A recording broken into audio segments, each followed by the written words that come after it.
Bonjour et bienvenue à toutes et à tous. J'espère que vous allez bien et que vous êtes bien réveillés pour un horaire inhabituel. Vous qui êtes peut-être avec votre mug de café en train de nous voir et de nous écouter, vous êtes un peu les courageux ce matin évidemment. Je vois sur mon écran Brunel, Géraldine, Jimmy, Ludovic, Pauline, Johan. Merci à vous d'être ici pour ce nouveau rendez-vous, 5e rendez-vous Event Again, je le rappelle, association dédiée aux professionnels de l'événementiel corporate et dont l'objet est de vous représenter, vous informer et de protéger les intérêts des différents professionnels du secteur de l'événementiel au sens large. Évidemment, 1 heure ensemble. Je suis en compagnie de Marion et de Olivier. Bonjour à vous deux. Bonjour. Vous allez bien? Bonjour. Très bien. Tant Merci, mieux. La semaine bien. dernière, c'était Marie Rigaud qui est fondatrice du Printemps de Pérouge, qui était notre joyeuse témoin. Aujourd'hui, nous aurons le plaisir d'accueillir Raphaël Neveu, la directrice des relations institutionnelles Unimev, l'Union française des métiers de l'événement. Elle sera avec nous en direct en visio. Notre expert du jour sera Jean-Loup Roger, qui viendra dans une vingtaine de minutes, PDG du groupe Implid. Il interviendra sur les questions de comptabilité qui peuvent se poser au regard de la situation actuelle. N'hésitez pas, évidemment, vous qui êtes derrière l'écran, à poser vos questions sur le chat de la visio.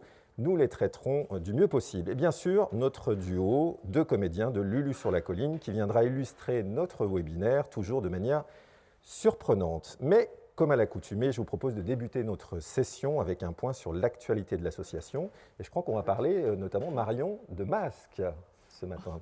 Oui, tout à fait. Voilà. Vous avez déjà un exemple du masque porté.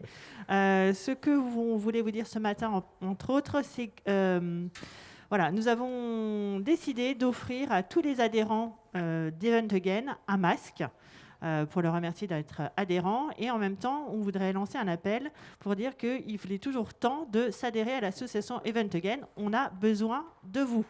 Voilà, c'est important pour nous soutenir et montrer que le métier est représenté. Et plus on sera nombreux, plus on pourra avoir d'action au niveau du gouvernement, au niveau des institutions. Voilà, il faut faire Donc, poids. Adhérez, Oui, adhérez à Event Again et vous aurez ce superbe masque pour les fêtes. Et qu'on porte à chaque rendez-vous Event Again. Exactement. Et je ne vous cache pas qu'il est très confortable et on peut facilement parler derrière ces masques. Et il ne fait pas de buée. Il fait pas de buée. Ça dépend qui. Non, je vais rebondir sur l'adhésion parce on va tenter d'être, on va faire la demande à la préfecture pour être reconnu d'utilité publique. Alors c'est peut-être un peu ambitieux, je ne sais pas. Ça aura l'avantage pour les entreprises qui adhèrent à l'association de pouvoir bénéficier de crédits d'impôt de 64 ou 66% du montant qu'ils auront donné en dons, puisque il y a une partie qui est la cotisation, qui est 50 €. Et au-dessus, pour ceux qui nous donnent 100, 200, 300, voire plus, la différence pourrait à ce moment-là être considérée comme don et donc supporter une déduction d'impôt, un crédit d'impôt. Voilà, donc, donc ça peut être très intéressant. Ça serait intéressant. Donc on va faire la démarche et on va voir si, après être non essentiel, si on est d'inutilité publique. On va voir. Voilà. Restons positifs néanmoins. Peut-être un retour rapide sur l'actualité du terrain. Il y a eu une manifestation hier à Paris. Est-ce que tu peux nous en dire un mot peut-être On va en parler rapidement, mais c'est surtout Raphaël qui va en parler après lors de la vidéo. Nous, ce qu'on a pu constater, c'est que le métier de l'événementiel a été pas suffisamment entendu. On a surtout parlé des restaurateurs essentiellement des restaurateurs, et l'événementiel n'a pas été entendu. Donc ça veut dire qu'il y a une grosse. Un peu à la trappe, c'est Exactement. Ça donc ça veut dire qu'il va falloir mener des actions concrètes dès 2021, début 2021, soit en local.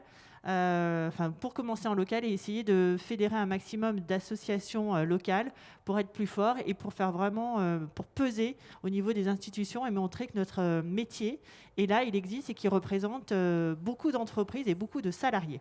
Parce qu'il y a toujours un manque de visibilité, fin toujours. Janvier, début février. Oui, il y a toujours un flou sur nos métiers qui ne sont pas forcément compris par le grand public, mais bon, à la limite, dans la cause qui nous intéresse, on peut dire que tant pis, c'est pas grave.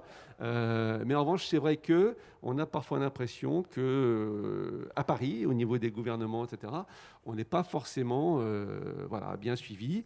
Il y a beaucoup de choses qui sont faites, et ça, je rebondis sur ce que disait Marion, il y a beaucoup de choses qui sont faites, notamment par l'Unimev, par le Sympas, par des associations, qui permettent d'avoir de vraies avancées. Je pense que je ne vais pas trop parler parce que Raphaël, tout à l'heure, Justement. nous en parlera. Mais il faut continuer le combat. Ça, c'est vraiment un message important. Malheureusement, les amis, je pense que c'est pas fini. C'est loin d'être fini. Je ne sais pas quand est-ce qu'on va pouvoir ouvrir. Je ne sais pas quand est-ce qu'on va pouvoir refaire des événements. Il y a, je crois, aujourd'hui une grosse journée de mobilisation au niveau de la culture. Tout à fait. Dans On toute est, la France, on est d'ailleurs, assez des connexes manifestations. avec eux. Oui, évidemment. Leurs problèmes sont parfois les nôtres. C'est vrai qu'on ne comprend pas pourquoi les salles de théâtre ne sont pas ouvertes, etc. Ils avaient fait leurs preuves là-dessus. Enfin voilà. Donc le combat continue, malheureusement. On est obligé d'être là. Donc voilà, vent debout et on va y aller. Et on sert à ça, et justement, ces rendez-vous... Pardon. Un exemple, je pense que ça fait... À chaque rendez-vous, on vous parle de ce rendez-vous à la région. Donc, Monsieur Vauquier, si vous nous entendez, répondez-nous. Vous avez demandé à ce que nous nous unissions. On a fait un courrier, on n'a pas de retour. Donc, Monsieur Vauquier, s'il vous plaît, Monsieur le Président, au moins répondez-nous. Merci beaucoup. Ouais, le message est passé. Merci beaucoup, Olivier. Je salue ceux qui viennent d'arriver, qui nous ont rejoints sur cette visio. Pauline, Valérie, Vicky, merci de vous être levés pour nous. En tout cas, évidemment, nous, on est là pour vous donner de l'information et de continuer à être ensemble, justement, pour lutter. Alors, c'est vrai que bon, l'heure est... Bon, alors, peut-être qu'on n'a plus l'habitude de se lever, donc il n'y a pas grand monde ce matin, mais une chose qui est importante, c'est qu'on est environ sur les visios 60, entre 50 et 65, 70 connexions en direct. En direct, ce qui est déjà pas mal. Ce qui est déjà pas mal, mais ce qui est fantastique, c'est que, grosso modo, il y a entre 200 et 250 vues du replay. Donc, du coup, c'est 300 personnes qui voient ce qu'on fait, qui nous écoutent. On a plutôt de bons retours. Encore une fois, utilisez l'adresse mail, faites-nous part de vos remontées, vos besoins, etc. Et on y répond. C'est Gilles chez nous qui s'en occupe. Donc, on vous répond. Et puis on intègre aussi vos questions dans les prises de parole qu'on organise à chaque fois dans nos tables rondes. Et puis aussi, on est à l'aune des réseaux sociaux, évidemment, vous aussi, vous devez participer en partageant finalement ces visios sur LinkedIn, sur vos réseaux sociaux. Parlez-en autour de vous, on est là pour vous, évidemment. Voilà. Juste un dernier point peut-être ? Oui, j'ai oublié. Donc en effet, le masque, je reviens sur le masque. Il est offert aux adhérents, mais ceux qui veulent également l'acheter, il est en vente à 13 €. Donc vous nous envoyez une demande par mail et on vous enverra le masque pour 13 €. Comme ça peut aussi faire au pied du sapin un joli petit cadeau. Voilà, et en même temps vous soutenez l'association. Merci beaucoup. C'était la mère Noël. Merci. Je mettrai mon bonnet la prochaine fois et ma robe. Paris tenu. La prochaine fois, c'est jeudi. C'est jeudi. On y reviendra à 14 h. Effectivement, il faudra se dépêcher encore 2 jours pour se préparer pour la mère Noël. Merci beaucoup, Marion. Je te raccompagne en coulisses. Olivier, tu restes avec moi pour justement avoir en ligne, en visio, normalement. Maintenant, c'est notre ami. Jusqu'à présent, c'est Jean-Loup qui doit venir. Bon, alors, ok, très bien. Voilà. Et alors, du coup, Olivier, on t'a fait une petite blague. Non, on t'a fait une petite blague, on a changé sans te le dire. C'est l'improvisation. Tu sais, on n'est pas dans l'événementiel, donc on ne sait pas faire. Exactement. Non, mais très bien. On change un tout petit peu le conducteur. Merci beaucoup, Olivier, pour cette introduction. On te retrouve tout à l'heure. J'accueille donc Jean-Loup Roger, qui est PDG du groupe Inclic, qui prend place à côté de moi. Tout va bien, micro-cravate, et Fabien en ma compagnie qui va aussi interroger Jean-Loup Roger sur justement toutes ces questions de comptabilité. Merci Jean-Loup d'être avec nous. Peut-être une présentation du groupe Implid pour savoir quel est votre métier et le nombre de collaborateurs aussi qui sont dans ce grand groupe Implid. Donc Implid, on accompagne des entreprises et surtout on accompagne leurs dirigeants. La valeur humaine a beaucoup d'importance chez Implid. On a 3 valeurs, le collectif, l'engagement et l'audace. Et je crois que c'est ce qui va aussi permettre de dérouler le fil rouge tout à l'heure de notre accompagnement. Et dans le collectif, il y a un ensemble de métiers, donc des experts comptables, des avocats, des huissiers, des consultants, des recruteurs, mais il y a surtout des membres qui sont partie prenante, qui font l'économie au quotidien, qui sont les entrepreneurs. Et je crois qu'aujourd'hui, ce qui est important, c'est d'être solidaire des entrepreneurs. Et l'accompagnement qu'on fait aujourd'hui, au-delà de nos métiers, c'est surtout dans cette solidarité, avec un accompagnement qui parfois est aidé financièrement, mais qui surtout est fait sur mesure, parce que chacun a ses problématiques, et les problématiques sont souvent des problématiques sectorielles, mais au-delà de la problématique sectorielle, il y a des problématiques individuelles qu'il faut aussi gérer. Et je crois que c'est important, c'est de conserver de l'espoir dans ces moments, et puis de pouvoir garder ce team que sont les entreprises et leurs conseils, les entreprises et leurs équipes pour pouvoir rebondir demain. Très bien, merci beaucoup Jean-Loup Roger. Fabien, peut-être justement par rapport à nos adhérents, il peut y avoir quelque chose à faire vis-à-vis de Implid, un petit partenariat qui s'est monté. Tout d'abord, je voulais remercier effectivement Jean-Loup de nous faire le plaisir de venir ce matin. Il y a une particularité par rapport à l'avenue de Jean-Loup qui est assez forte et symbolique. Implid est un partenaire depuis plus de 14 ans auprès de Mondial Events. Ça a été mon cabinet comptable. Il m'a aidé sur une partie recrutement, sur une partie formation, sur une partie audit, notarial également, et huissier. À côté de ça, Jean-Loup parlait de relations humaines. Et dans ces périodes effectivement un petit peu troubles, j'ai eu les équipes d'Implid qui m'ont permis de me conseiller, de m'orienter et effectivement de prendre les meilleures décisions.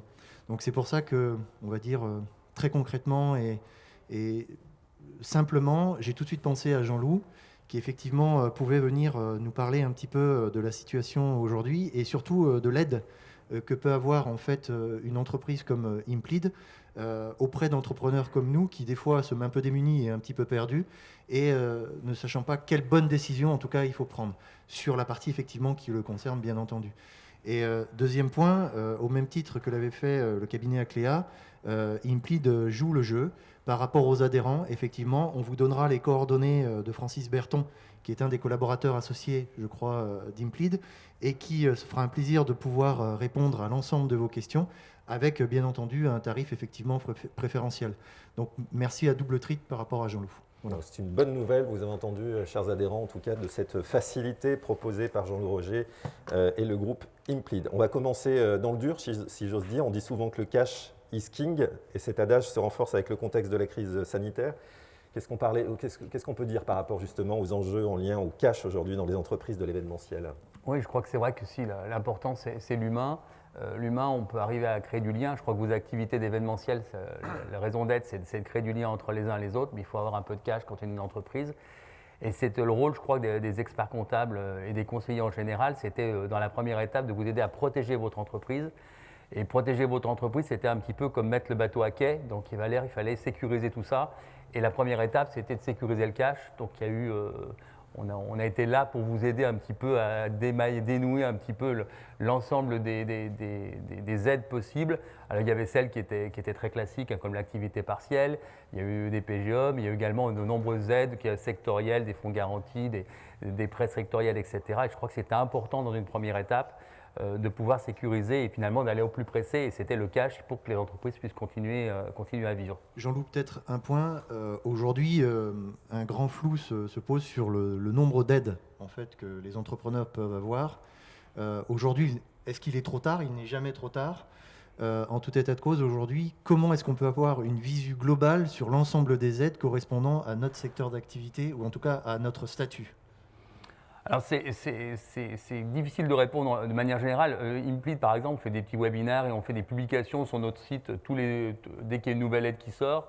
Mais c'est vrai qu'on ne se rend pas toujours compte. On peut croire finalement, par exemple, le prêt tourisme, qui a un nom tourisme, bah, vous êtes concerné, certains de vos métiers de l'événementiel, parce qu'indirectement, vous faites vivre du tourisme. Donc c'est vrai que les aides ne sont pas forcément très claires dans leur libellé et dans la manière de les demander. Et je crois que le mieux, c'est quand même de faire du sur-mesure, hein, et de faire de l'individualisation. Et c'est d'aller rencontrer son conseiller pour discuter de la manière d'avoir des aides et puis également de la manière de les constituer. Parce qu'on voit que souvent, on est parti dans des PGE en début de confinement, du premier confinement, souvent dans des montants qui étaient un peu mal formatés. On n'avait pas imaginé les worst case jusqu'à quel point ils pouvaient aller. Et on se rend compte qu'aujourd'hui, ce n'est pas si simple de pouvoir avoir la deuxième phase de PGE lorsqu'on s'est un petit peu trompé sur la jauge initiale. Donc ce qui est important, c'est vraiment de pouvoir dialoguer, c'est de ne pas rester seul, c'est de dialoguer entre vous. Et votre association aujourd'hui, c'est top parce qu'elle est là pour ça. Mais c'est également d'intégrer dans vos dialogues tous les conseils, tous vos confrères pour pouvoir justement savoir ce qui se fait, avoir un maximum de connaissances, pouvoir discuter après avec vos conseillers qui vous aident à prendre les décisions pour pouvoir avoir la bonne jauge. Je crois que ce qui est important aujourd'hui, c'est de prendre la bonne aide au bon moment et avec le bon montant. Et ce n'est pas de vouloir avoir un petit peu toutes les aides, un petit peu de saupoudrer toutes les aides. Par rapport à ce qu'on a vu les 15 derniers jours, on était vraiment sur des aides spécifiques qui étaient sur la partie sociale, qui étaient sur la partie juridique. Et pour moi, la base en fait de toute la réflexion sur, alors je vais oser un mot, mais sur la survie de nos entreprises, ou en tout cas la projection dans l'avenir, doit se faire en accompagnement avec notre expert comptable. C'est lui aujourd'hui qui a les clés, une partie des clés de notre entreprise. C'est lui qui nous permet de faire une photographie, normalement, par rapport à tout ce qui aide et tout ce dont nous pouvons avoir besoin. Et effectivement, c'est lui qui nous orientera vers les aides les plus propices, en tout cas. C'est ce que moi j'attends aujourd'hui d'un expert comptable et c'est ce que, effectivement, Implid a pu me fournir. Donc c'est là où c'est vraiment important, c'est se diriger vers des spécialistes, en tout cas, de cette partie juridique, de cette partie sociale, de cette partie comptabilité, pour nous permettre de stabiliser, comme disait Jean-Loup, de mettre le bateau à quai et de construire sereinement. Et Jean-Loup parlait de manque de lisibilité. C'est la grosse problématique que l'on a aujourd'hui au niveau du gouvernement. On n'est pas, nous, censés tous les jours pouvoir avoir une visibilité constante et permanente sur les dernières ordonnances ou en tout cas les dernières décisions qui se prennent. Et là-dessus, c'est à des cabinets spécifiques pour pouvoir nous orienter et nous permettre de construire l'avenir le plus sereinement possible. Je reviens sur l'acronyme parce qu'on en parle beaucoup depuis le début. C'est le PGE, hein, c'est le prêt garanti par l'État pour nos auditeurs. Pour rappel, l'État a dégagé en tout cas 300 milliards d'euros et les demandes sont effectuées avant le 31 décembre. Donc c'est aussi à très court terme que ces dernières demandes peuvent se faire. Il y a une prolongation qui est faite. Mais je crois que surtout ce qui est important aujourd'hui, c'était hier, j'allais dire, c'était important de sécuriser. Et aujourd'hui, pour avoir des financements, on voit que finalement la visibilité, surtout dans vos activités, eh bien, on imagine qu'il y a un jalon important qui va être les vaccins. Alors, est-ce qu'on sera vacciné fin août, fin septembre, fin décembre? Mais on voit bien que tant qu'on n'aura pas retrouvé une sérénité sanitaire, eh bien, ça va être compliqué de reprendre des activités comme on les faisait hier. Mais on voit aussi que derrière tout ça, on ne les refera certainement pas comme on le faisait hier. Et je crois qu'aujourd'hui, ce qui est important, c'est de se poser la question sur son modèle économique. On a vu que les modèles économiques n'étaient pas nos modèles économiques, n'étaient souvent pas résilients, n'avaient souvent pas le contre-cycle. Et là, c'est important de se dire finalement quel modèle économique demain je veux avoir, quel est le contre-cycle si je peux en avoir un, quel est le côté résilient que je peux avoir dans mon modèle, et puis peut-être en profiter d'intégrer un peu de numérique, parce que ça, pour vos activités, je crois que le digital est quelque chose qui peut aider à avoir un contre-cycle, à avoir de la résilience. Et là, il y aura des aides. Alors, elles ne sont pas tout à fait encore marketées, toutes ces aides, mais on sait qu'il y aura des choses. Donc, c'est important de réfléchir sur votre modèle économique pour, de nouveau, le cash, et bien savoir quel cash vous allez avoir pour repartir. Donc, est-ce que vous allez pouvoir repartir tout seul? Est-ce qu'il va falloir s'associer? Est-ce qu'il va falloir avoir des fonds participatifs? Est-ce qu'il va falloir avoir la BPI, etc., etc. Donc, je pense qu'aujourd'hui, ce qui est important, c'est de se dire quel cash, non pas pour tout de suite, pour survivre, comme le disait tout à l'heure Fabien, mais pour repartir et dans quel modèle économique? Une question sur laquelle je pense involontairement vous n'avez pas répondu, c'est est-ce que le PGE n'est-il pas en fait un cadeau empoisonné? Un peu provocante, je l'assume, mais avec les entreprises sous perfusion. Que les entreprises sont un petit peu sous perfusion. On l'a pu voir avec les dernières aides dernièrement sur ces 3-4 dernières années. Mais là, le PGE en fait est un cadeau qui nous permet d'avoir de la trésorerie, en plus de tous les décalages de charges sociales que l'on peut avoir. À un moment donné, je pense qu'il y a une importance d'avoir un bon conseil de trésorerie, de cash, pour ne pas se retrouver sur le premier semestre 2021, qui, à mon avis, va être certainement encore peut-être plus compliqué que ce qu'on est en train de vivre aujourd'hui, parce qu'on sera dans le dur, avec le rattrapage de charges et le remboursement des différentes dettes. Et très clairement, il faut là qu'on soit bien accompagné. Je crois que vous avez raison, Fabien. Je crois que la réflexion du gouvernement, c'était de dire comment finalement aider parer au plus pressé. Et il y a eu des tas d'aides au niveau cash qui ont été mises en place. Mais ça, quand même, ça nous a mis un petit peu sous le formol ou dans sous perfusion. Et aujourd'hui, c'est important de prendre l'étendue pour pouvoir, finalement, du trou que nous avons, de l'endettement que nous avons. Nos entreprises avaient souvent de l'endettement avant, donc elles en ont un peu plus. Et comment cet endettement va pouvoir s'apurer. Alors en plus, dans vos activités, souvent, ce que l'on voit, c'est que ce sont des activités qui ont peu de fonds propres et qui plutôt vivaient sur du BFR, qui est le besoin à fonds de roulement, c'est-à-dire que c'est la différence de cash entre l'avance du client et le règlement du fournisseur. Et demain, ça pourra certainement plus se faire comme ça, parce qu'il y aura des investissements à faire dans le digital, et puis parce qu'il faudra pouvoir combler cette dette. Donc on parle de quasi-fonds propres avec des prises de participation par la BPI, par des fonds participatifs. Mais il va falloir réfléchir quand même quel besoin de fonds propres vous allez avoir besoin. Dans quel format? Est-ce que vous voulez être tout seul, partenaire? Je crois qu'on ne pourra pas exercer l'entrepreneuriat de la même façon. On parle en annexe d'entreprise à mission sociale. Je pense que c'est important aujourd'hui, peut-être dans vos activités qui créent du lien, d'intégrer ces missions sociales qui peuvent aussi donner l'envie d'avoir des participations et d'avoir peut-être des particuliers également d'investir dans vos structures. Mais ce qui est important, c'est de se dire mon modèle économique demain, qu'est-ce qui va engendrer comme besoin de financement, qu'est-ce qui va engendrer comme compétences. Comment je vais arriver aussi à garder mes équipes, parce qu'aujourd'hui les équipes sont fatiguées. Il ne faut pas dire que l'activité partielle ça les rassure, elles sont fatiguées. Donc il va falloir les remotiver aussi. Et tout ça, ça va peut-être nécessiter un business d'opportunité pour vous quand ça repartira, puisque finalement il va falloir peut-être faire des événements, faire des choses pour pouvoir remotiver les équipes. Mais voilà, ça sera forcément avec du financement et c'est ça qu'il va falloir. Je pense que l'accompagnement qu'un expert comptable doit pouvoir nous fournir, c'est de faire un prévisionnel en fait spécifique sur l'année 2021 avec ce manque de lisibilité. Nous, on le voit, on est sur des plans d'action commerciaux, déterminer les objectifs, déterminer les rémunérations, les variables et autres, et j'en passe. Et aujourd'hui, de pouvoir être accompagné et de pouvoir se projeter en sécurisant effectivement avec les fonds propres, avec la trésorerie, avec le manque de visibilité que l'on a au niveau business, c'est important de maîtriser en fait l'ensemble de ces remboursements et l'ensemble de ces charges. Et très clairement, il faut qu'on puisse capitaliser sur l'ensemble de ces conseils-là avec les aides que l'on peut avoir pour nous permettre surtout de travailler encore une fois sereinement, quoi. Je rappelle à nos auditeurs qui viennent de nous rejoindre, Jean-Loup Roger, PDG du groupe Implid, est avec nous ce matin. On les remercie évidemment de nous accompagner ce matin sur des questions de comptabilité, de gestion. Je me tourne vers la régie. Merci à Eurosono pour l'organisation, pour le plateau, pour ces tables rondes, et vers Clémence pour savoir si peut-être il y a des questions qui ont été posées, pas particulièrement. Donc ça veut dire qu'on est clair et compréhensible. Je reviens peut-être sur... Qu'on n'est pas intéressant. Non, je pense justement qu'on est complet. On va le positiver. Je reviens peut-être sur la question du modèle économique. On parle beaucoup d'hybridation aujourd'hui pour un secteur événementiel qui pourrait se poser cette question-là. C'est un sujet aussi pour justement anticiper sur l'année 2021 pour changer peut-être certaines choses. Oui, je pense que c'est la place du digital notamment. Oui, je pense que le modèle économique, la stratégie de l'entreprise, c'est indispensable pour motiver les équipes, celles qui vont rester ou celles qui vont arriver, parce que ce ne sera pas forcément les mêmes formats. Et puis pour avoir un modèle économique plus résilient. Et donc je pense qu'aujourd'hui, je n'ai rien à penser, mais le numérique dans beaucoup d'activités, c'est un élément générateur de rebond. Et dans vos activités, alors, quand on voit des salons, on peut dire que les salons risquent d'être hybridés. Quand on voit des événements d'entreprise, ils peuvent aussi être hybridés. Nous, notre prestataire nous a proposé des choses.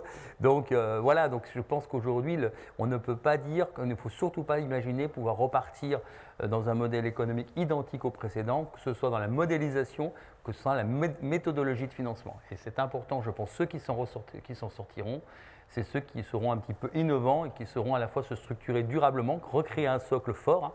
Je crois que c'est le patron d'Airbus qui dit qu'il ne faut jamais louper une bonne crise. Eh bien, je ne sais pas s'il faut vraiment jamais la louper, mais c'est vrai que quand elle est là, il ne faut pas la louper pour repartir sur de bonnes bases.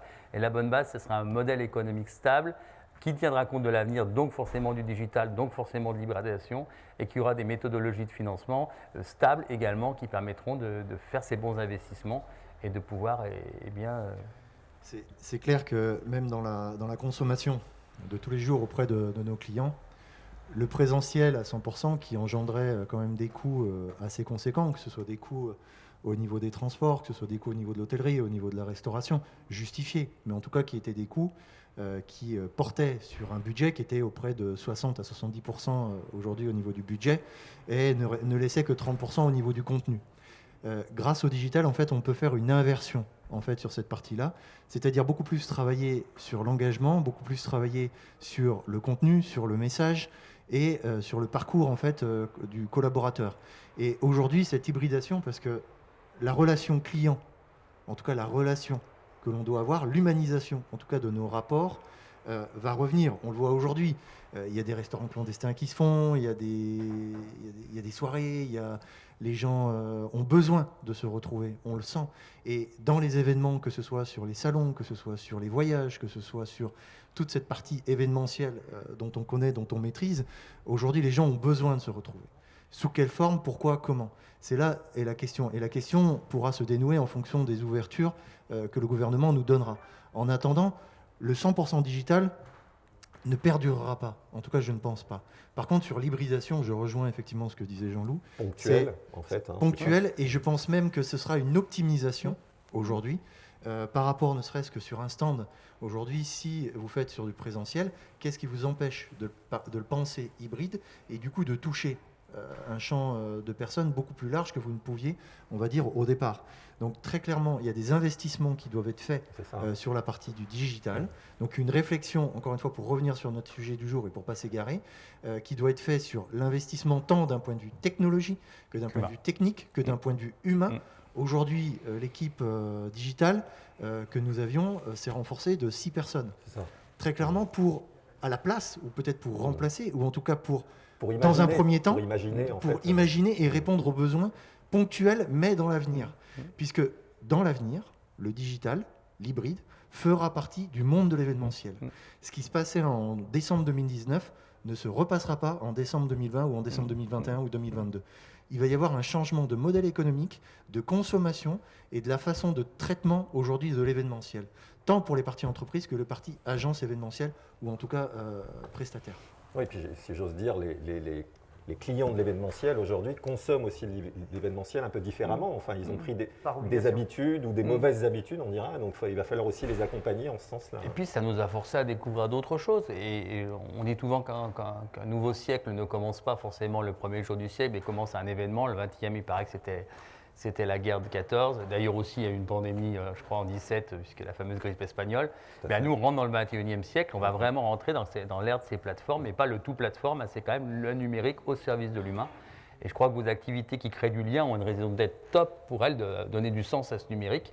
Et vous allez certainement pouvoir être moteur dans certaines choses. Donc c'est pour ça que je pense qu'il y a des raisons, de pouvoir imaginer des hybridations aussi dans la manière d'avoir d'autres entreprises à votre capital, d'avoir d'autres types de partenariats pour pouvoir créer ce lien et d'avoir des fonds propres qui vont permettre d'investir et de durablement avancer. Je reviens sur un petit point. Vous avez évoqué, Jean-Loup Roger, une notion de contre-cycle qui me semblait peut-être intéressante. Qu'est-ce que ça veut dire en termes de gestion ou de philosophie de gestion ?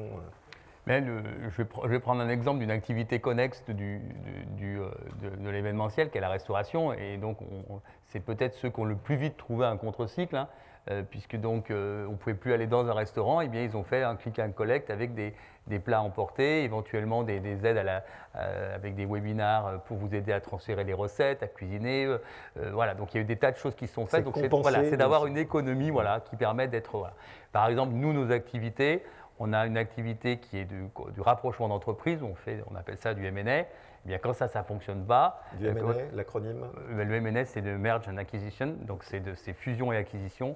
Donc quand on fait ça, quand les choses ne fonctionnent pas, c'est que les entreprises ne sont pas en très bonne santé. Donc on fait du restructuring, donc c'est-à-dire on accompagne les entreprises à se restructurer. Donc c'est les mêmes types d'équipes parce que chaque fois il y a du diagnostic, il y a des analyses fiscales, juridiques, sociales, comptables, etc. Donc c'est les mêmes compétences mais qui ne sont pas tournées de la même façon.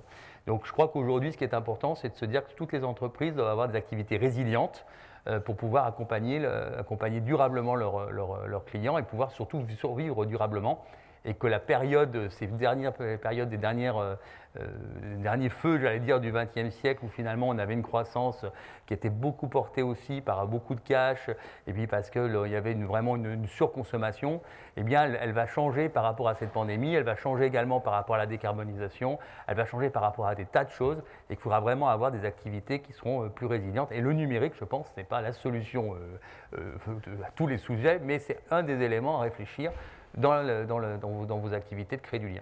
Alors, puisque vous parliez de restructuring, j'en profite. Sachez que jeudi à 14h, la table ronde aura pour sujet justement les opérations consistant à réorganiser son entreprise. Le cabinet FIDAL sera invité par maître Charlotte Marie qui viendra nous expliquer un petit peu quelques concepts autour du restructuring. Fabien, est-ce qu'il y a un complément peut-être à apporter ou un retour d'expérience, encore une fois, par rapport à tout ça ?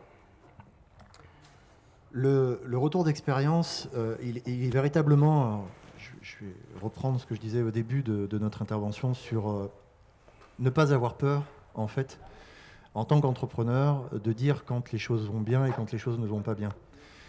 on a différents interlocuteurs, le banquier, le comptable, les aides sociales. On a des gens qui sont spécialisés à nos côtés, sur lesquels il faut être le plus transparent possible. Si toutefois on cache certaines choses, ça peut engendrer des situations qui sont irréversibles.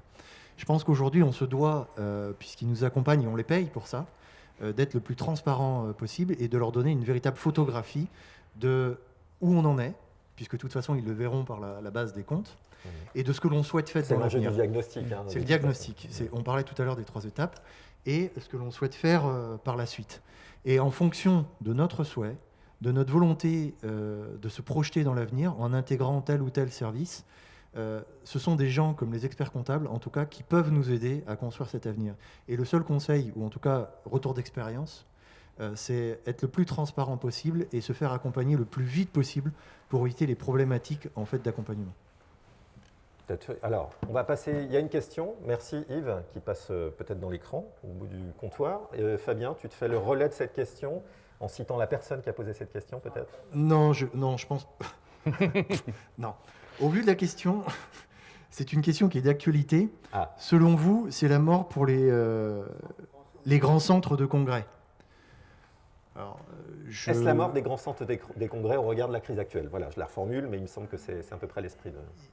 Pour moi, je vais laisser Jean-Loup parler, mais je ne sais pas s'il pourra répondre. Non, moi, je sais pas, je pense pas. Je pense qu'ils vivront différemment. Elle est très pessimiste, en tout cas. Elle est peut-être aussi révélatrice. Elle est pessimiste parce qu'elle est portée par des gens de la métropole ou en tout cas de la région d'une façon pessimiste. Quand vous entendez certaines personnes qui sont en train de parler de la restructuration du centre de Rexpo, vous pouvez vous poser effectivement quelques questions. C'est-à-dire que ces gens qui aujourd'hui doivent nous orienter, nous guider et nous projeter dans l'avenir sont en train de nous évoquer un avenir plutôt noir par rapport au centre des congrès et par rapport au métier que peut avoir G11 ou d'autres partenaires ou fournisseurs. Comme quoi la tonalité des messages qui sont véhiculés par et on est structurellement sur une interrogation par rapport au centre des congrès, mais aussi on est sur une double interrogation qui peut être sur celle du fait de pouvoir réunir à nouveau des groupes de 1000, 2000, 4000, 10 000, 15 000 personnes sur une journée, voire plus. Quand on prend les salons qui peuvent réunir 40 ou 50 000 personnes sur une journée, le salon du CIRA, aujourd'hui, est-ce qu'il a encore velléité à exister ou pas exister ? On est persuadé que culturellement, aujourd'hui, et d'un point de vue professionnel, il y en a besoin. Des salons comme Ikita, on est sur la culture.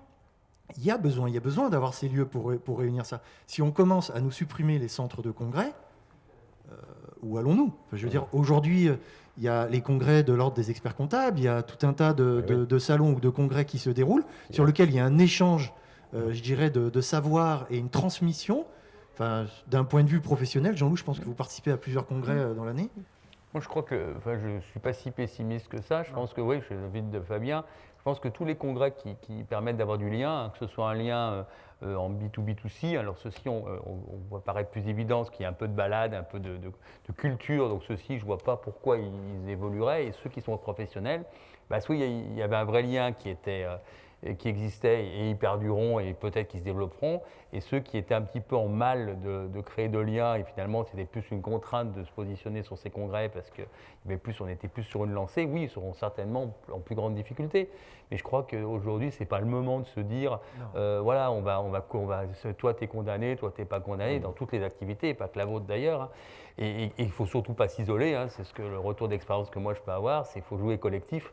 Donc voilà, il faut jouer collectif avec les centres des congrès aussi, parce que c'est un des éléments importants qui fait vivre votre activité. Je crois qu'il y a 30 milliards d'euros, je crois, une analyse de notre confrère EY de 2019, je crois, disait qu'il y avait 30 milliards d'euros sur l'événementiel, dont la moitié qui était liée directement à ces événements de congrès. Et le reste, c'est de la consommation locale, donc du transport, du restaurant, et puis de tous ceux qui jouent de la logistique de ces centres-là. Pour conclure, on parlait d'humain.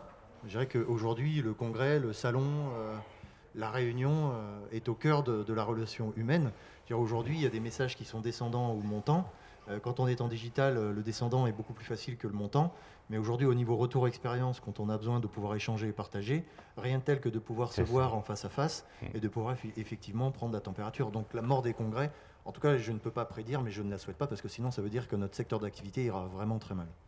Très bien, merci à tous les deux. Merci encore une fois Jean-Loup Roger, PDG du groupe Implid. Je le rappelle, merci de nous avoir accompagnés pour cette séquence. Encore une fois, si vous avez des questions, et puis vous mettre aussi en relation avec le groupe Implid par l'intermédiaire de l'association Event Again. Merci à vous deux, je vous raccompagne en coulisses et j'appelle maintenant Olivier qui revient. Je reprends le fil de mon conducteur, hein. Je m'étais complètement planté tout à l'heure. Mais avec le plaisir d'accueillir maintenant en visio, puisque le siège d'Unimev est basé à Paris, donc Raphaël Neveu, qui est directrice des relations institutionnelles, et donc qui nous fait l'amitié de rester une dizaine de minutes avec nous. Et Olivier va m'accompagner sur cette séquence. Bonjour Raphaël. Bonjour Raphaël. Alors je ne vous vois pas sur l'écran. Bienvenue en tout cas pour cette table ronde. Vous nous entendez ? Oui, très bien. Super. Merci. On vous entend aussi parfaitement. On vous voit. Bonjour Raphaël. Et on vous bienvenue a à l'écran. Bienvenue. Alors, peut-être la première question, c'est de connaître un peu mieux Unimev. Expliquez-nous ce que c'est cette Union française des métiers de l'événement. Alors, Unimev, aujourd'hui, nous sommes 250 adhérents directs et plusieurs centaines d'adhérents indirects. Notre activité, c'est une activité de syndicat professionnel classique, mais en même temps avec une dimension, je dirais, prospective importante. En termes d'activité classique, on est sur l'influence en faveur de l'activité pour qu'elle soit porteuse, de promotion générale et générique du secteur, de la filière événementielle, et puis des services individuels que nous fournissons à nos adhérents sur tout un tas de secteurs et des thématiques juridiques, fiscales, sociales, marketing, études, etc. Avec l'idée aussi de faire en sorte qu'il y ait des formations, qu'il y ait des rencontres, qu'il y ait des thématiques et des travaux en commission pour travailler certaines problématiques spécifiques. Oui, par exemple, j'ai vu sur votre site internet que vous aviez énormément de thématiques et des commissions qui, les membres se regroupaient pour travailler sur ces thématiques. Vous avez quelques exemples de ces thématiques, par exemple ? Il y a une commission juridique et fiscale qui est animée par Fabrice Delaval et qui réunit tous les directeurs juridiques et fiscaux de nos adhérents et qui travaillent sur des problématiques aussi diverses que la problématique des insertions sauvages de Expo Guide basé au Pérou ou en Argentine et qui se fait passer pour l'organisateur et qui va contacter vos exposants pour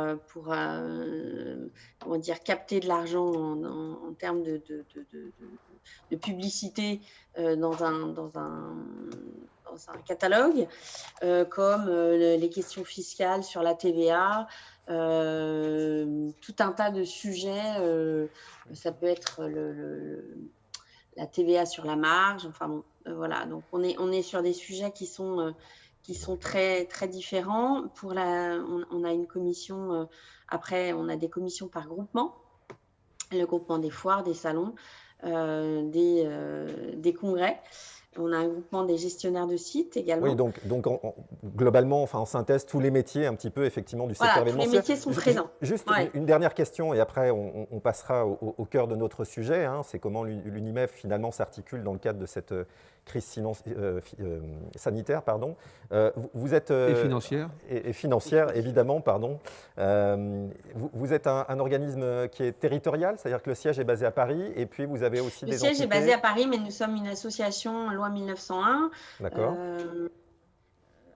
Donc avec une formation associative, sous forme associative. On a été créé dans les années 25 pour la Fédération des foires et dans les années 50 pour la Fédération des salons, qui ont fusionné en 99. Et vous êtes décliné dans les territoires ? Vous avez des antennes, des relais ? Non, on n'a pas d'antenne. En revanche, ce sont nos adhérents qui sont nos relais dans les territoires. Très donc, vous êtes un de nos adhérents. Oui. Vous êtes un de nos relais dans le territoire. Exactement. Voilà. Alors, justement, j'avais juste une question, Raphaël. Combien êtes-vous au sein de l'Unimev ? Nous sommes une dizaine. Ouais, une dizaine de collaborateurs.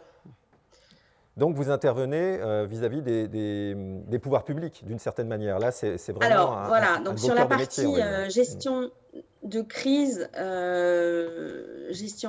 en fait, toute cette crise nous a aussi montré qu'on avait gagné en influence. Ça s'est traduit par une vraie reconnaissance, c'est-à-dire qu'on est aujourd'hui mieux identifié qu'avant par les pouvoirs publics. Vous avez des rendez-vous auprès de ces pouvoirs publics, c'est ça? Les rendez-vous, oui, pour les rendez-vous, mais aussi on fait partie d'un collectif d'associations avec Cohesio, Créalliance, Traiteurs de France, France Congrès Événements, Sympaz, etc., avec lesquels nous travaillons et nous avons écrit et travaillé à plusieurs reprises pour faire droit à nos demandes auprès des ministres, du gouvernement. Donc oui, aujourd'hui, je pense qu'on a quand on nous répond à ces lettres collectives, on nous l'adresse à nous. D'accord. Donc Voilà, c'est un bon. révélateur de poids. On est mieux identifiés. En fait, nos messages aussi, nos demandes, elles étaient sur l'arrêt du stop and go qui était dramatique pour nos activités. Le fait que nous souhaitions être distingués des événements de masse. En fait, nos compétiteurs allemands et italiens ont distingué les foires salons et les événements d'entreprise de ces grands événements de masse. Ah oui, donc vous benchmarkez finalement ce qui se passe dans les autres pays. On benchmark, on regarde ce que font, puis on a c'est des homologues, hein. Moi je les connais depuis longtemps. Et puis là, nos derniers messages, c'était de demander la réouverture des sites en fonction d'une densité et pas en fonction de valeur absolue, puisque ça avait été le cas au mois de septembre-octobre où on avait des jauges entre 5000, 1000, etc. Donc là, nous, ce qu'on voudrait, c'est que quand ça réouvre, qu'il y ait des jauges en densité. Et puis surtout, ce qu'on a demandé, c'est une adaptation. On a essayé de transmettre l'idée que notre cycle de production n'est pas comme celui des restaurants, c'est-à-dire que vous ouvrez 2 jours après, vous pouvez réaccueillir des clients. Nous, on a un délai de mise en route qui est important et qui se mesure souvent en mois. Donc ça, les autorités ont eu du mal à le comprendre et je pense qu'aujourd'hui, elles ont mieux compris, mais bon, c'est pas faute d'avoir participé à un grand nombre de réunions. Alors, en novembre, pardon Raphaël, vous parlez de vos rapports avec, on va dire, les ministères, les institutions. Est-ce qu'aujourd'hui, vous êtes toujours entendu? Est-ce que le dialogue est toujours là ou il est plus compliqué? Alors, oui, à un moment, on avait l'impression d'être bien entendu. Et puis, fin du mois d'octobre, début novembre, on a eu le sentiment que le gouvernement ne répondait pas précisément à nos demandes. Et c'est à ce moment-là qu'on a commencé à vouloir changer de pied, en tout cas, en musclant un petit peu notre discours. Et du coup, en faisant paraître dans les médias notre communiqué de presse parce qu'on avait pas mal parlé au mois d'octobre, mais là on n'avait plus de visibilité. Donc là, du coup, on a souhaité reprendre la parole dans les médias, donc communiqué de presse, puis ensuite on a décidé de faire cette insertion dans le Parisien et Le Monde pour alerter le gouvernement sur le fait qu'on était des oubliés des dernières annonces du gouvernement, puisque le Fonds de solidarité aujourd'hui, certes, il y en a qui ont accès, mais pas tout le monde. Oui, il y a des critères restrictifs. Voilà, n'y a pas accès. Les fameuses listes S1 et S1 bis. Voilà, liste S1 et S1 bis, là, c'est des grands. Pardon, Raphaël, je vous coupe. Un petit message pour tous ceux qui nous suivent, c'est qu'on remettra ces listes que vous m'avez envoyées qui sont à jour, on les remettra à nous en libre service sur notre LinkedIn pour que chacun les ait. Voilà, pardon. Et que chacun puisse se positionner par rapport à ces critères. Voilà, et puis on a eu hier une mobilisation avec l'UMI, qui sont nos partenaires au sein de la Confédération des acteurs du tourisme, dont nous sommes un des membres fondateurs il y a 3 ans. pour manifester sur le fait que voilà, les activités Alors, événementielles étaient... pardon, je redonne un petit peu de contexte. On avait annoncé effectivement une manifestation la semaine dernière au travers de notre table ronde. C'était donc à Paris, hier, à 14 heures. Comment ça s'est déroulé?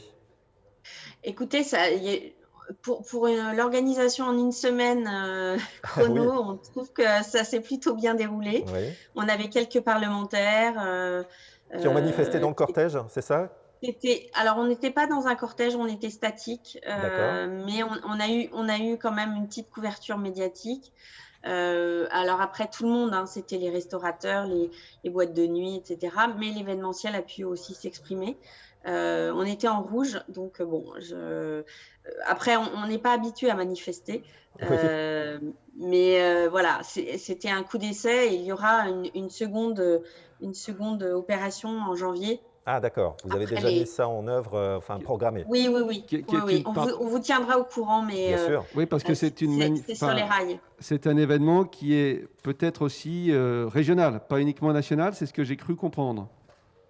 Je sais pas. Alors Hein. après, on en est aux prémices là, de la préparation. Donc, j'ai assisté à une dernière réunion avec le collectif vendredi dernier, mais je n'ai pas eu tous les...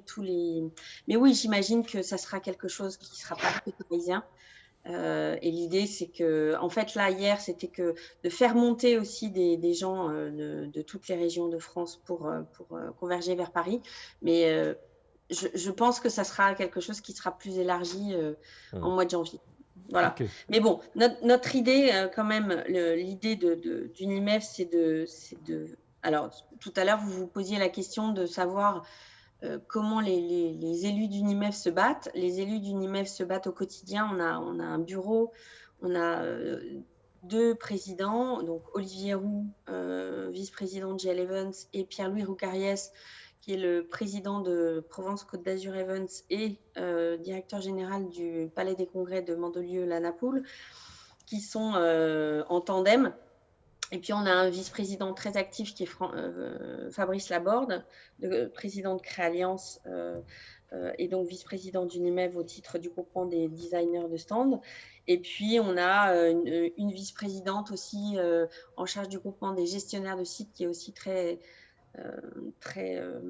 allante. Notre idée, c'est quand même de poursuivre la participation aux réunions ministérielles, de faire un petit peu de pression aujourd'hui maintenant, d'être plus, on va dire, de créer un petit rapport de force qu'on n'avait pas forcément voulu au départ, parce que on avait au départ l'idée qu'on allait reprendre en septembre, Oui. mais l'été nous a été fatal avec les stop and go. Le 27 juin, c'était OK. Le 13 juillet, c'était plus OK.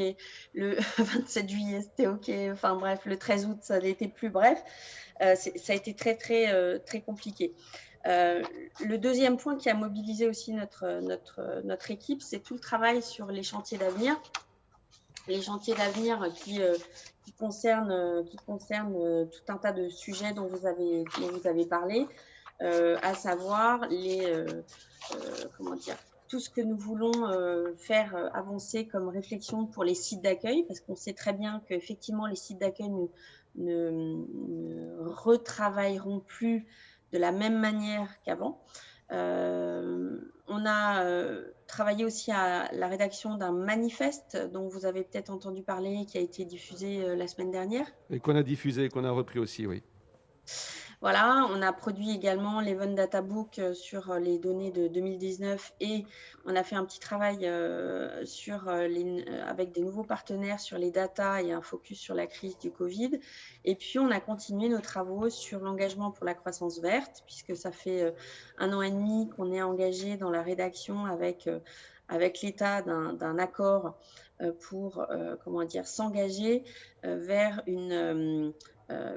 la création d'une solution complète de recyclage et de réutilisation des matériaux dans la filière événementielle. Pour l'instant, le contrat a été repoussé, la signature du contrat a été repoussée puisque il y avait la crise sanitaire et que Bercy était très mobilisé sur un petit peu d'autres choses et que sans la signature de Bercy, on ne peut pas avancer.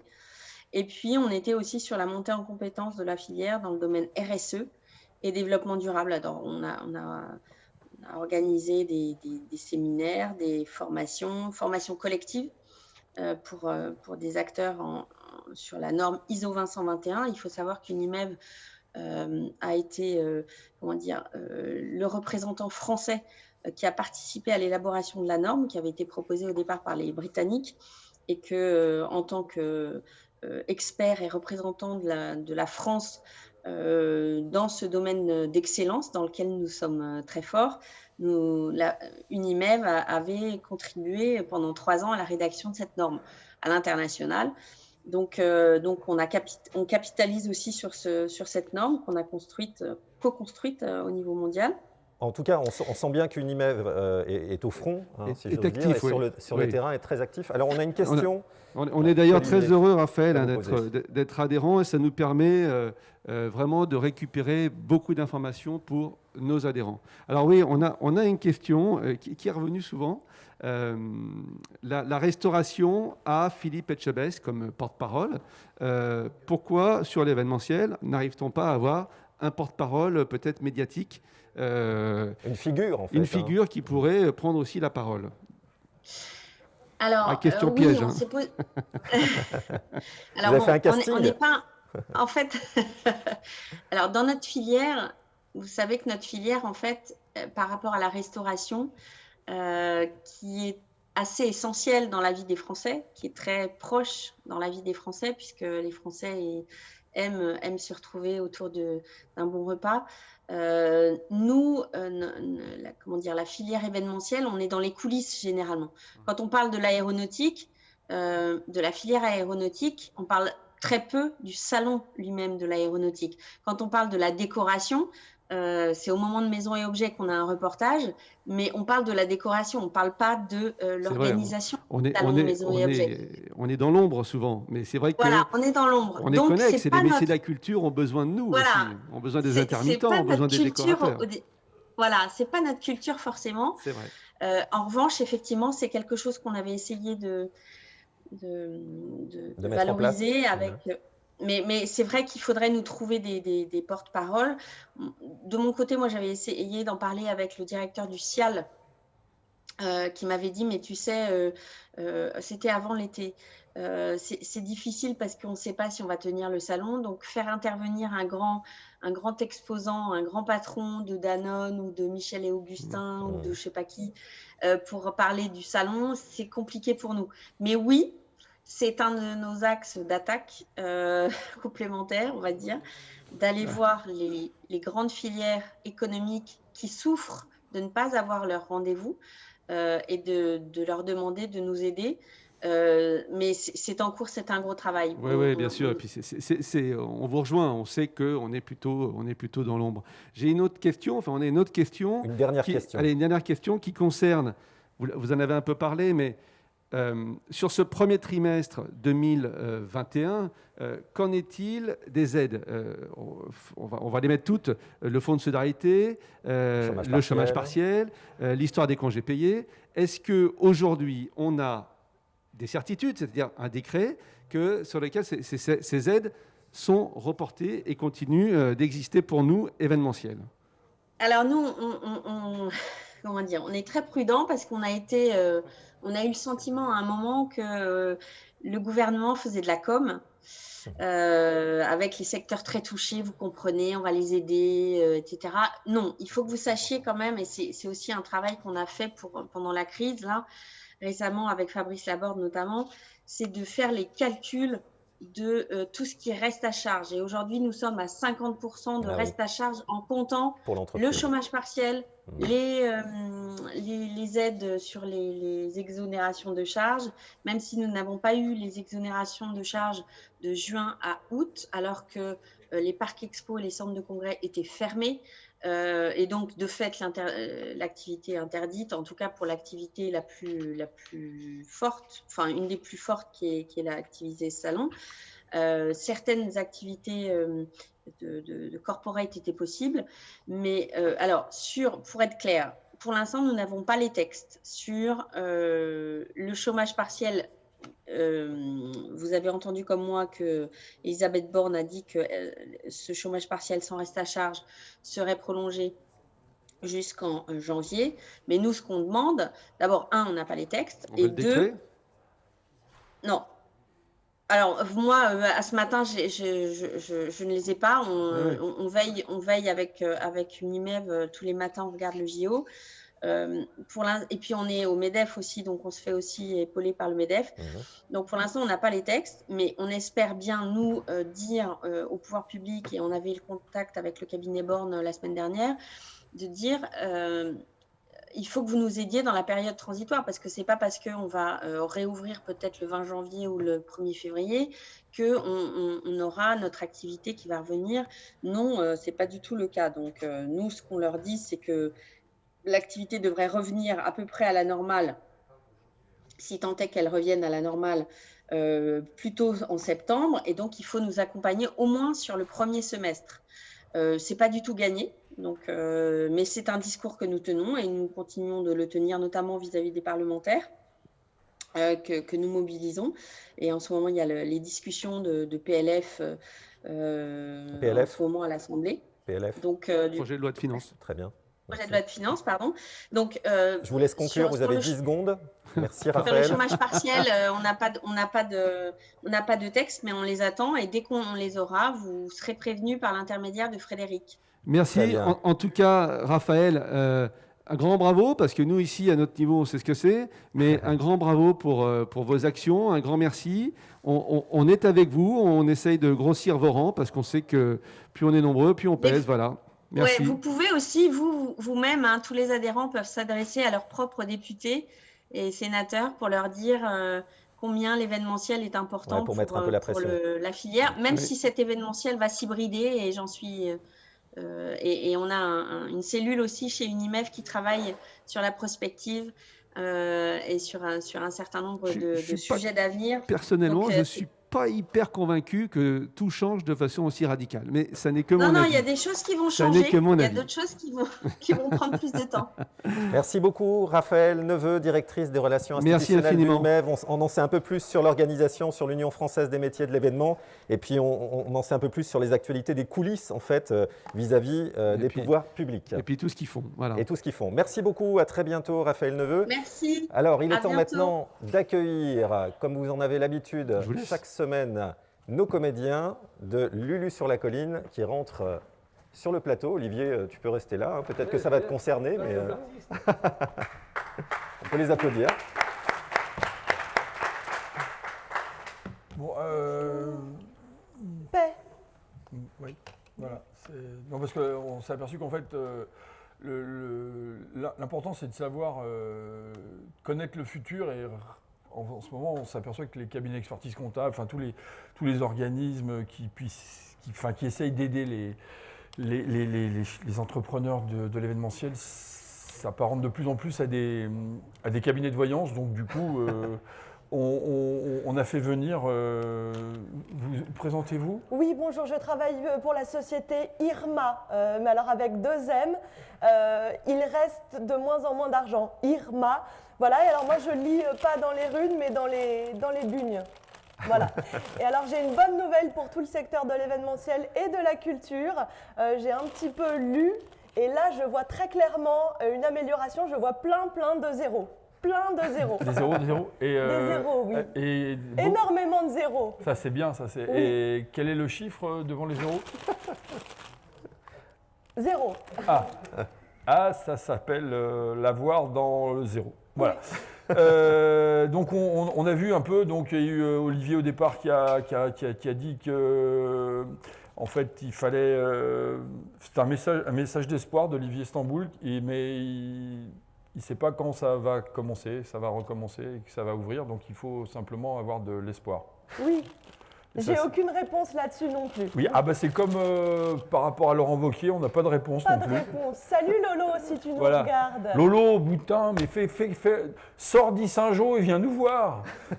Alors, qu'est-ce qu'il y a oui, alors apparemment, vous étiez 10 ce matin en direct. Ça fait plaisir, ça nous permet de nous dire qu'on ne fait pas ça pour rien. Mais il paraît qu'en replay, il y a 250 replays généralement en moyenne, donc c'est fait à peu près, votre mère, il y en a 50 oui, fois. Oui, déjà ma mère en prend 50. Voilà. Ça c'est bien. Après on a reçu donc Jean-Loup Roger qui, comme son costume ne l'indique pas, est comptable. Voilà, au départ, on pensait qu'il était plus. En arrivant, si on a pris les quais, en face du musée des Confluences, il y a Medrano. On pensait qu'il sortait de Medrano, mais non. Mais le mec bien, attention, hein, autant il n'a pas de goût, autant le mec il est compétent. Qu'est-ce qu'il y a d'autre après? Ah oui, alors PGE, cadeau empoisonné. Hein, on passe en fait d'un système, si on a bien compris, un système d'entrepreneuriat avec le chef d'entreprise qui a besoin d'avoir un esprit d'initiative, de la créativité, à un chasseur maintenant de subventions. Voilà, c'est-à-dire que ton boulot, c'est plus d'organiser des événements, c'est de trouver des aides. Voilà. Une petite chasse au trésor quelque part. Oui, c'est ça qui est sympa. Voilà. Oui, le gouvernement a aussi réussi le tour de force de rendre les repas de famille qu'on trouvait généralement un peu chiants, un peu conventionnels, en trucs de rebelles, de malades mentales. Il a réussi à transformer la tante Yvonne qui s'occupait du catéchisme à la paroisse en Hells Angels du gigot de 7 heures. Et ça, c'est... Merci. Autant on va continuer à se faire chier, mais en rebellant. Voilà, qu'est-ce qu'il y a d'autre encore? Oui, donc voilà. Ah oui, donc, est-ce la mort des centres de congrès? Olivier Ginon, si tu nous entends. Voilà, qu'est-ce qu'il y a? Ah oui, vous avez remarqué, on n'arrête pas de se poser des questions qu'on ne se posait pas avant, en fait. Oui. Hein, ça c'est vachement bien. Et en fait, apparemment, les Chinois ont décidé que eux qui sont trop nombreux dans leur pays, ils ont décidé que nous, on était trop nombreux à table. Voilà, ça c'est... Et donc après, on a eu Raphaël Neveu, et ça... Et ça, oui, c'est Hein. pas ma nièce, c'est neveu. Oui, ça, c'est ok, très bien. Voilà. Mais c'est marrant de faire appel à Raphaël Neveu, alors qu'aujourd'hui, on est tous quasiment proches d'aller chez ma tante. Comprenne qui pourra. Voilà, vous ne connaissez pas aller chez ma tante, l'expression, c'est pas votre... non, c'était le crédit municipal, on déposait les bijoux, et puis c'est des prêts sur gage, en fait, chez ma tante. Oui, et donc, restauration, apparemment, ils ont une figure de proue emblématique qui s'appelle Etchebest, hein, bien sûr. Philippe, Fifi, si tu nous regardes. Voilà, si tu es gros et barbu comme moi, donc tu peux... voilà. Et chauve. Et chauve. Ah, j'avais oublié ça, bien sûr, oui, effectivement. Donc voilà, donc il n'y a pas de figure emblématique dans l'événementiel, mais la solution, c'est en fait de créer une émission de télé qui s'appellerait Top Event, avec plein de gens qui voudraient devenir chefs d'entreprise, ou bien Cauchemar dans l'événementiel, c'est-à-dire que venir voir une boîte d'événementiel qui est en train de se péter la gueule, et là en ce moment, il y a le choix, hein, mais c'est pas parce qu'ils sont mauvais, c'est juste parce qu'ils ne peuvent pas travailler. Voilà. Donc, bon, on a à peu près fait le tour. Hein. Je continue. Voilà, non, oui, ça, oui. Une dernière, peut-être on espère juste que Laurent Wauquiez aura de l'humour parce qu'on a déposé une demande. Voilà. Et, donc, on devait ouvrir, nous, le 15 décembre au théâtre. Et oui, ce soir. Alors, ça, je l'avais vu. Ça, par contre, oui, en revanche, je l'avais bien vu. On n'a pas ouvert. Voilà. Et voilà, on n'a pas. C'est fermé. Donc, c'est fermé. Mais le maire de Lyon nous a engagés à ouvrir, quoi qu'il arrive. Ouh là là, si ça t'emmerde pas, Grégo, on va pas le faire parce qu'après, du coup, on va l'avoir dans le... Allez, dans à le bientôt. zéro. Allez, voilà. Salut. Merci, bravo Lulu sur la colline. Merci à Camille, merci à Michel. J'accueille à nouveau Olivier, peut-être Yves, membre de l'association évidemment. Tous ceux qui sont là ce matin. Allez mon Renaud, Fabien, avec nous. Renaud. Tous ceux qui se Je sont ne levés. pas Arnaud cette fois. Ah, Gérard, non, c'est Gérard. Pour conclure, Michel et Camille, merci de revenir voilà. sur le plateau. C'est un petit, juste un Alex, super. Un Et petit clin Alexandre. d'œil, on parlait sans le dire, la ville de Lyon. Donc, moi, perso, j'ai trouvé que le coup du feu d'artifice était assez fort. Voilà, Ouais. Bel événement. Si je suis franc, Pour les jusqu'au petits- bout, pour les je petits dis jeunes. en tant qu'agence d'événements, ouais les gars, je vous engage Bravo. tout de suite, bravo, je suis jaloux. Voilà, c'est génial. Alors, je crois que c'est pas tout dans les règles, mais bon, bravo, fantastique. Voilà, ça c'est. Bah, c'est un événement. On partage. Voilà. On Votre mot de partage. conclusion Voilà. peut-être là, la volée, qui veut prendre la main pour Personne. accompagner Bah, nos... après de Bon, tels déjà, artistes. nous, on attend du pognon, donc on va fermer notre gueule. Non, juste, on peut parler peut-être de jeudi. Jeudi, C'est vrai qu'on a une tout à activité fait. fournie cette Ouais, semaine. jeudi 14h, soyez fidèles au rendez-vous, le cabinet FIDAL par l'intermédiaire de Maître Charlotte Marie, qui viendra nous parler restructuring, c'est les opérations de gestion consistant à réorganiser son entreprise. Donc venez nombreux et posez vos questions par chat ou par email, évidemment, ou sur LinkedIn. L'association est là pour traiter vos questions. Si j'ai bien compris, elle peut aussi vous aider à trouver des aides en dehors des aides de l'État. Voilà, c'est vrai qu'il y a un système de réflexion. Voilà, et puis on a un autre invité qui sera le président du tribunal de commerce. Donc, exactement. Voilà, qui sera intéressant d'écouter. Très bien, merci beaucoup. Un dernier mot peut-être. On prévoit des surprises pour la dernière de l'année sur le plateau. Bah oui, même les membres de l'association ne sont pas au courant, mais on vous prévoit des surprises. J'ai peur. On a peur. On a peur. Très bien, merci beaucoup. Merci d'avoir été nombreux ce matin. Rendez-vous jeudi à 14h. On vous applaudit. Allez. À jeudi.